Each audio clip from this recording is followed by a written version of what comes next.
Umiarsuarmi angalatillluta sapaatip akunnerata iluani tunup immikkuullerissusaa misigivarput sernersuaq ilulissat qaqqarsuit nannut аллаллу калааллит нунаanu тикиллуақит.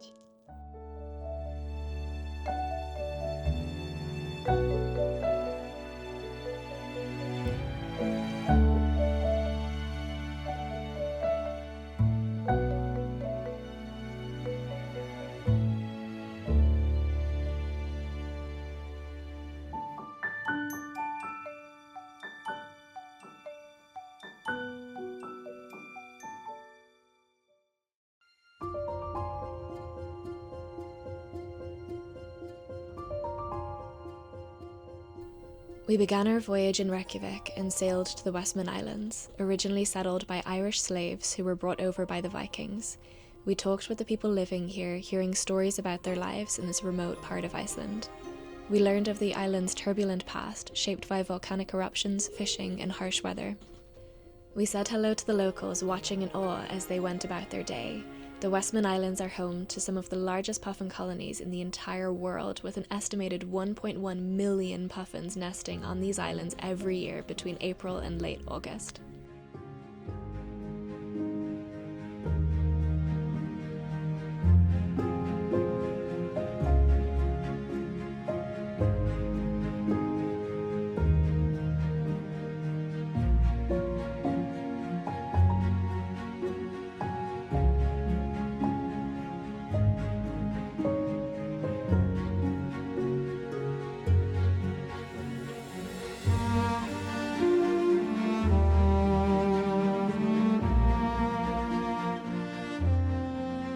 After sailing around these beautiful islands, we began the crossing through the Denmark Strait to Kalaallit Nunaat, otherwise known as Greenland.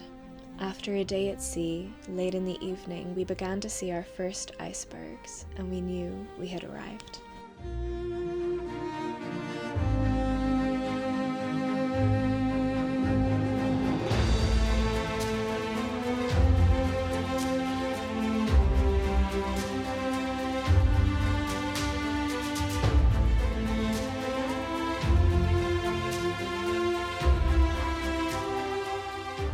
Our first of many Zodiac landings was magical. In the boat, we sped past icebergs looming out of the water like frozen giants, welcoming us to their home. I may or may not have cried on that first Zodiac crossing. I was filled with disbelief of how beautiful this country is. Our expedition team made sure the area was safe for us and stood guard while we explored this fascinating place. We hiked up to a beautiful vantage point, getting panorama views of the bay and seeing how tiny our ship looked compared to the vast nature surrounding us.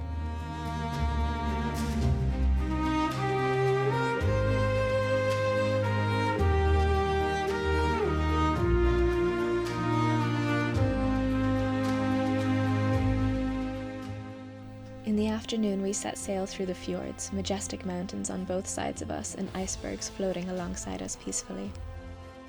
We did a Zodiac cruise with astonishing views, icebergs lining up with tall peaks behind them. We encountered muskox relaxing on the hills, wondering why they suddenly had an audience of black boats and orange jackets staring at them in excited silence.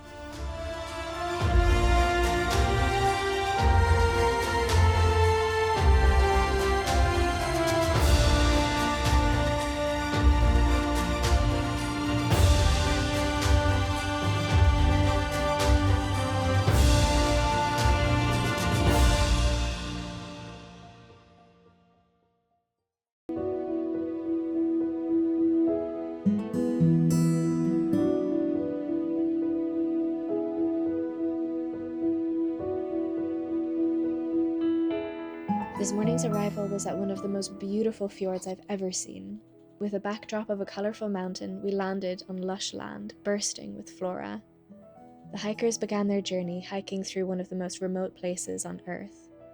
I took a moment to take it all in and count the colours and tones around me. I counted 56. 56 tones of oranges, reds, greens, browns, yellows and blues, telling tales of rough storms, bright summers, and encounters with the local wildlife. In the afternoon, we boarded the Zodiac boats and set out to see one of Earth's most awe-inspiring natural formations, a towering glacier surrounded by icebergs.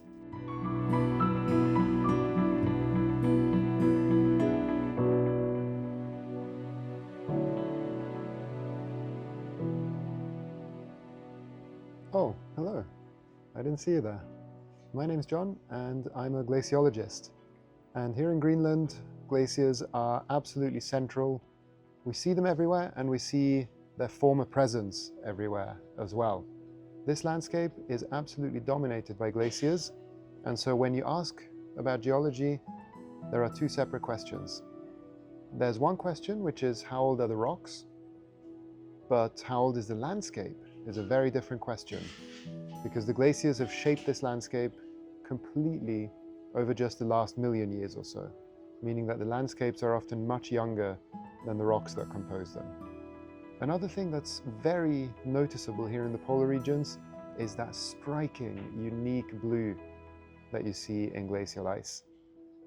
This blue is really a fundamental physical property of water, but when you take something like snow, then you don't really see that blue color, because snow is full of little pockets of air. And when light hits those pockets of air, it's scattered instead of being reflected straight to your eyes, and the result is white. But a glacier consists of layer after layer after layer of snow, and the pressure at the bottom can become so high, after about 110 meters or so, that those bubbles are squeezed to the point where they're no longer visible to the naked eye. And at that point, you start to see those beautiful blue colors again.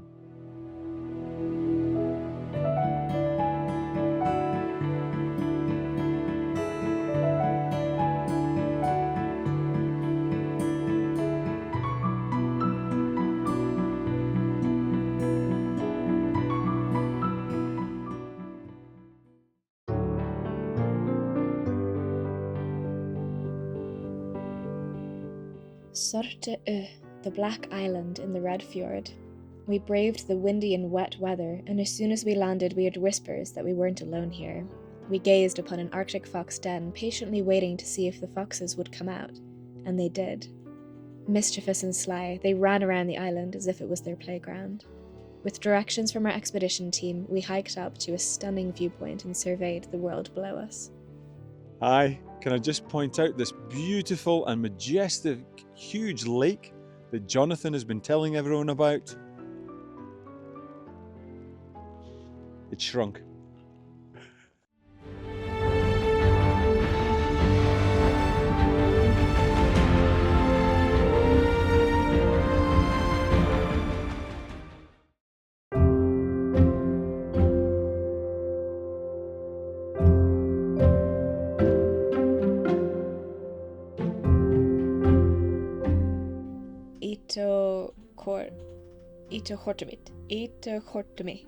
Itokortami.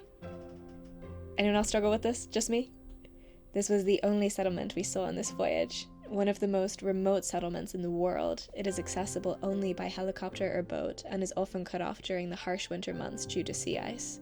The people living here gave us a warm welcome, giving us a glimpse of their daily lives. As we wandered around this beautiful place, it wasn't only the people that we made friends with.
morning, we got the announcement we'd all been anticipating. There had been a polar bear sighting.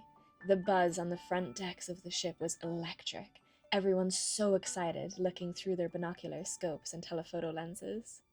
As we slowly moved closer to where a mother and her 2 cubs were sitting on a ridge watching the view, we jumped into the Zodiacs to try and get closer. The bears were walking along the ridge, and though we couldn't get very close to them, it was a magical feeling being in the presence of these beautiful creatures. The landscapes surrounding us were dazzling. No wonder these bears were admiring the view around them. Back on board, I was asked many times, "How is your footage of the polar bears?" My answer was, "The footage exists."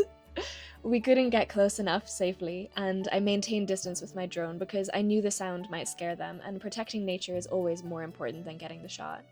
But then, the next day, something unbelievable happened. We were about to do a landing when Laura up on the bridge spotted a singular polar bear on the beach. As the landing became a Zodiac cruise, this is what we encountered.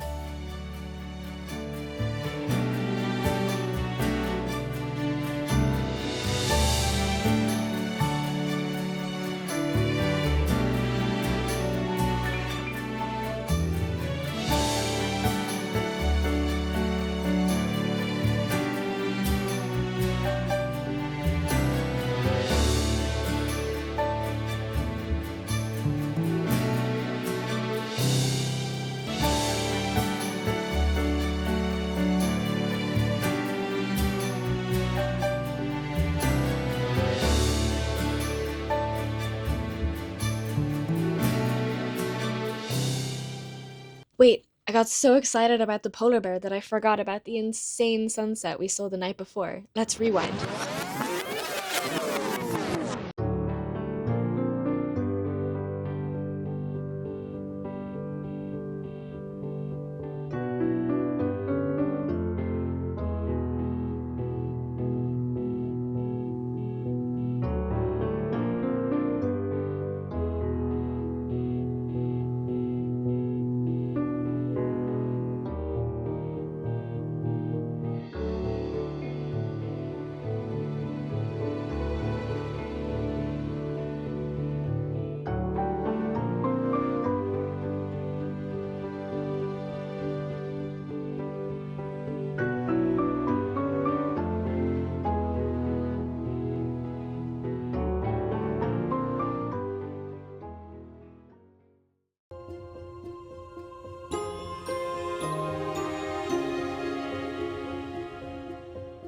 Our final landing on this voyage was met with challenging weather, but we spotted another polar bear, and this one dances.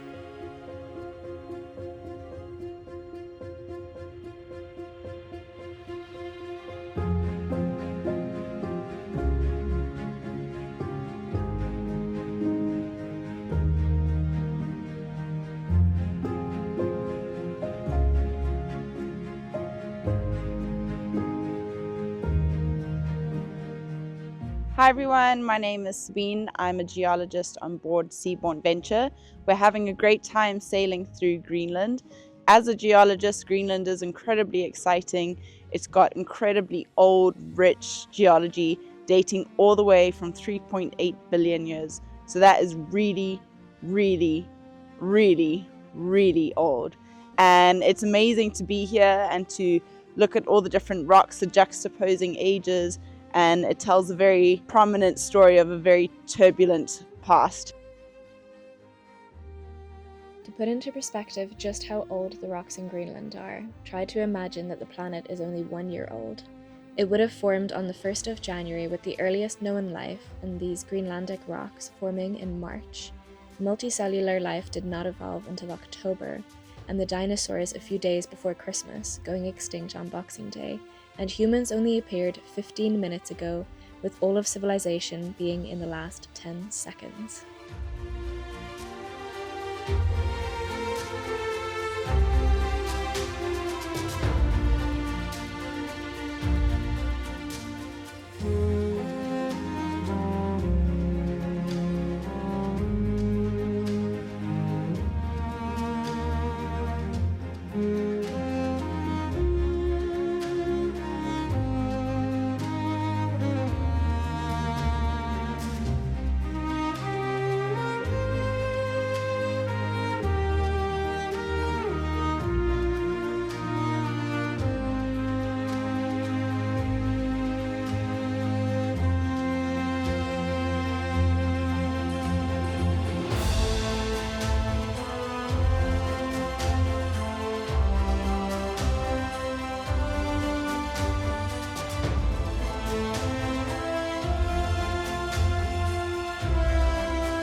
verkligt nynnet.